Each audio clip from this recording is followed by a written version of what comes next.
Question number 4 है, अगर इस टाइप का सवाल रहे तो बोला गया था कि इसमें जो हम लोग फर्स्ट सेकंड जो टाइप पढ़ रहे थे उसमें स्पेशल केस करके बताया गया है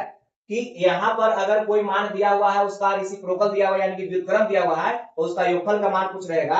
है ना, तो उसको स्पेशल केस में हम लोग ले जा रहे थे। तो स्पेशल केस कहने का मतलब कि स्पेशल केस कितना हो रहा था, तो यहाँ बताया गया था स्पेशल केस।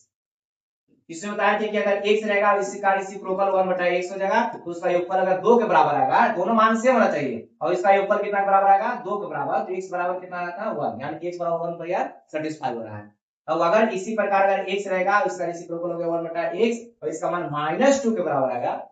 कितना बराबर है, -2 के बराबर, तो यहाँ पर x का मान कितना आ रहा था -1, यानी कि -1 को सेटिस्फाई कर देगा। देख लीजिए -1 ये भी माइनस में आ जाएगा, तो माइनस माइनस उठेगा -2 हो जाएगा, ठीक है। तो ये स्पेशल केस बताया गया था, कैसे x आ रहा था, x का मान 1, कैसे x का मान -1 आ रहा था, वहां पर सोल्व करके बताया गया था, जो टाइप 1 2 3 जो हम लोग 2 तक सीखे हैं उसमें। अब इसमें देखिए यहाँ दिया हुआ है a में प्लस में 1/a में माइनस में 3 बराबर में 5। अभी हम बोले कि यहाँ पर दोनों सेम होना चाहिए, खाली रेसिप्रोकल के रूप में होना चाहिए। रेसिप्रोकल करने का मतलब क्या कि यहाँ पर m है तो यहाँ पे 1/m होना चाहिए था, a में -3 था तो यहाँ भी 1/a-3, तो यहाँ पर a में -3 दिया हुआ है,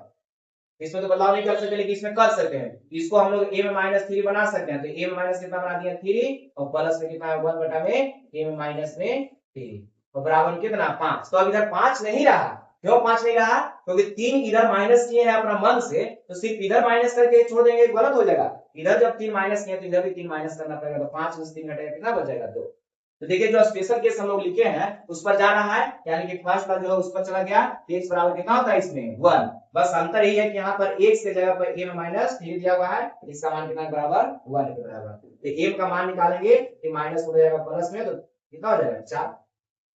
m का मान निकालेंगे तो कितना हो जाएगा 4 हो जाएगा। अब बताइए यहाँ पर m का मान 4 आ गया। अब यहाँ देखिए तो इसका a-3 का होल स्क्वायर प्लस 1/a-3 का होल स्क्वायर को ज्ञात करना, तो m के जगह पर सिर्फ 4 थोड़ा देना है, तो m के जगह पर 4 रखेंगे तो 4 में से 3 घटेगा तो 1, तो 1 का स्क्वायर हो जाएगा, और फिर यहाँ पर देखिए 1/m में से 3 घटाना, m का मान 4, 4 में से 3 घटेगा तो 1, तो 1 का स्क्वायर हो जाएगा, तो 1 का स्क्वायर 1 प्लस 1/1 का स्क्वायर 1, तो 1 में 1 जोड़ देंगे यानी कि 2 हो जाएगा, इसका ऑप्शन कौन हो जाएगा, सी हो जाएगा, ठीक है। तो इस टाइप का सवाल जो होता है एग्जाम में रहता है, कोई भी कंपटीशन का एग्जाम हो ऐसा सवाल देखने को मिलता है, ठीक है।